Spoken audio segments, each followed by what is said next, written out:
पाकिस्तानच्या बलुचिस्तान प्रांतामध्ये लिबरेशन आर्मीनं जाफर एक्सप्रेसचं अपहरण केल्याचं समोर आलंय। या ट्रेनमध्ये 100 पेक्षा जास्त प्रवासी आहेत आणि लिबरेशन आर्मीकडून त्यांना ओलीस ठेवण्यात आल्याची माहिती आहे। त्यात पाकिस्तानी लष्करातील अधिकाऱ्यांचाही समावेश आहे। इतकंच नव्हे तर ट्रेनमधील 6 सुरक्षा कर्मचाऱ्यांना दहशतवाद्यांनी मारल्याची देखील माहिती मिळते।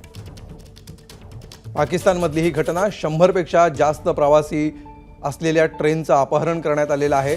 पाकिस्तानच्या बलुचिस्तान प्रांतामध्ये ही घटना घडलेली आहे। लिबरेशन आर्मीनं या जाफर एक्सप्रेसचं अपहरण केल्याचं समोर आलंय। तर या ट्रेनमध्ये 100 पेक्षा जास्त प्रवासी आहेत आणि लिबरेशन आर्मीकडून त्यांना ओलीस ठेवण्यात आलेलं आहे। नेमकी त्यांची मागणी काय आहे, या अपहरणामागचा नेमका उद्देश काय आहे याबाबत अजून माहिती स्पष्ट होत नाहीये। लवकरच ही माहिती उपलब्ध होईल।